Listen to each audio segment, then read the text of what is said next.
because we spent way too much money. Thank you, Mr. Chairman. Thank you. Senator Cantwell. Thank you so much, Mr. Chairman.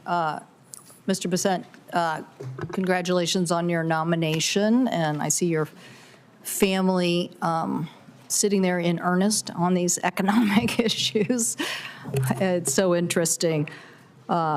Our perspectives, you can see from this committee, are arguing about what we think are the right economic policies for the country, and as the Treasury nominee, with your background and experience, we still are talking about the president's policies and whether we think they're effective or not.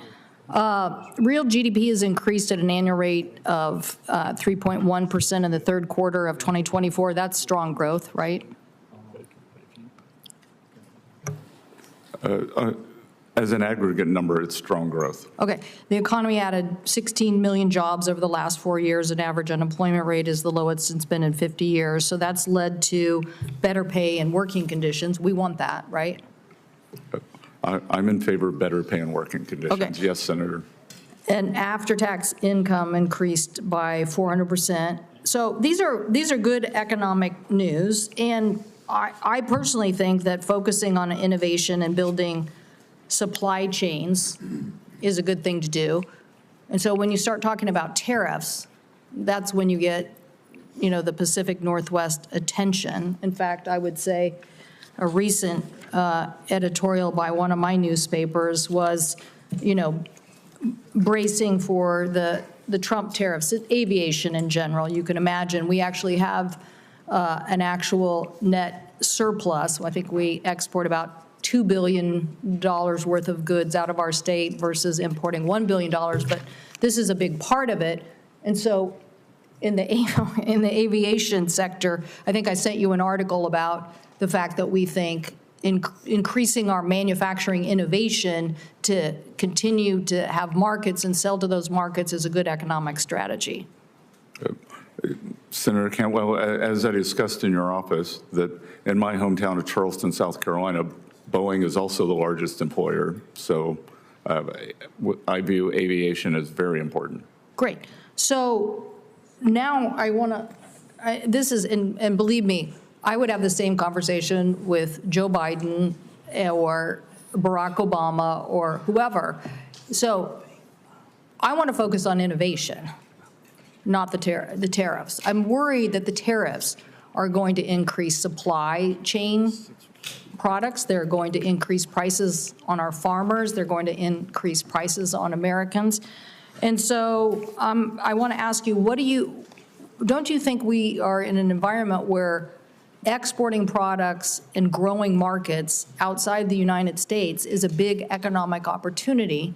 And what are you going to do to build coalitions to help us be able to achieve opening up those markets as opposed to just the retaliatory tariff environment, which may raise costs on Americans and not resolve these issues? So, Senator Cantwell, thank you for that. And after our discussion in your office, I actually went back and looked at some older data. In 2000, in terms of the labor share of aggregate income in the U.S., 69% accrued to labor. Today, that number is 60, and you could see a sharp drop after what is called the China shock. So I agree with you that opening markets is good, but the free trade must be also balanced against fair trade. And clearly what has happened is the trade has not been fair.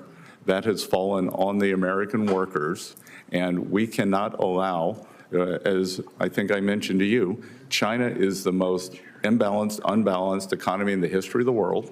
They are in a severe recession/depression. They may have minus 4% disinflation, and they are attempting to export their way out of that as opposed to doing the much needed internal rebalance.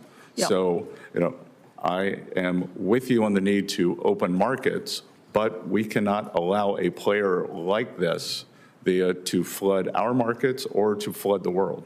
Well, but I'm saying I believe in coalitions. We just discussed a technology NATO. I think you thought that was a good idea.